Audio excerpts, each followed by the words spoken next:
नाशिक. भटक्या कुत्र्यांच्या हल्ल्यात वृद्ध जखमी, थरकाप उडवणारा व्हिडिओ समोर.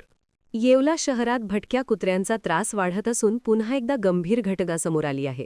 येवला शहरात एका वृद्ध नागरिकावर 5 ते 6 भटक्या कुत्र्यांनी हल्ला केल्याची धक्कादायक घटना घडली आहे. या हल्ल्यात वृद्ध नागरिक जखमी झाले असून त्यांच्यावर उपचार सुरू आहेत. दरम्यान ही संपूर्ण घटना जवळील सीसीटीव्ही कॅमेऱ्यात कैद झाली आहे.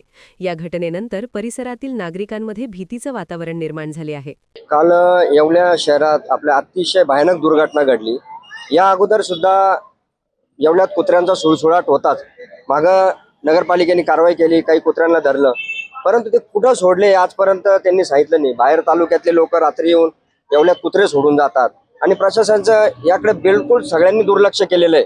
तर काल दुर्घटना अशी घडली की काल आम्हाला फोन आला की एका व्यक्तीला कुत्र्याने भयानक स्थितीत डसलेला आहे ते कुत्रं आणि तो मृत्यू अवस्थेत जवळजवळ पोहोचलेला. ते वृद्ध व्यक्ती होता आणि त्याला काल सिव्हिलला ॲडमिट केलं. त्यावेळेस कुठल्याही इंजेक्शनची तिथे व्यवस्था नव्हती.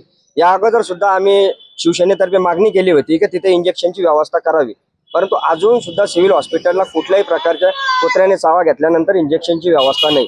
तो व्यक्ती पूर्णतः मरणासन्न अवस्थेत होता. सिव्हिल हॉस्पिटलने बी त्याला ॲडमिट करण्यास नकार दिला. त्यावेळेस कुणाल दराडे, आमचे नेते कुणाल दराडे यांनी स्वतः ते तिथं उपस्थित होते. आम्ही स्वतः तिथं उपस्थित होतो. त्यांनी सांगितलं का याला ॲडमिट करून घ्या. तर त्यांनी सांगितलं की यांचा इलाज इथं होणार नाही. तर त्याच क्षणाला नाशिकला कोण नेणार? ॲम्ब्युलन्स बी उपलब्ध नव्हती.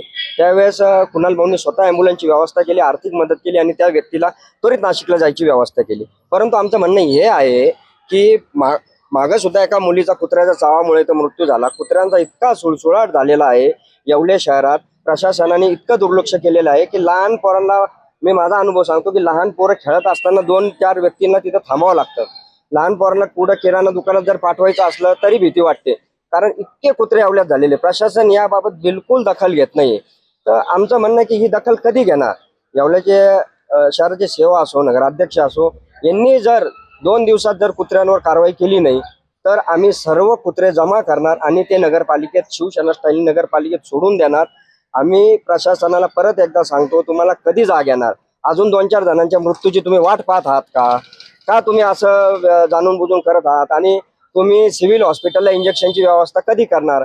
आज सुद्धा आम्हाला एक फोन आला की आमच्या एका मित्राला कुत्र्याने चावा घेतलेला आहे, परंतु तिथे इंजेक्शनची व्यवस्था नाही, तर त्याला कोणत्या तरी ते गावी नेणार आहे. तोपर्यंत जर अशा व्यक्तींचे मृत्यू झाले तर हे प्रशासन कधी आपले डोळे उघडणार? मी पुन्हा एकदा प्रशासनाला सांगतो का तुम्ही हलक्यावर घेऊ नका. आम्ही यासाठी मोठं आंदोलन उभं करू, कारण यासाठी लहान लहान मुलांना गल्ली बोळात खेळणं मुश्किल झालेलं आहे. तो वृद्ध नाशिकला नेण्यात आलेला आहे. तर तुम्ही त्वरितला त्वरित प्रशासनाने या कारवाई करावी, आमची शिवसेनेतर्फे मी विनंती करतो.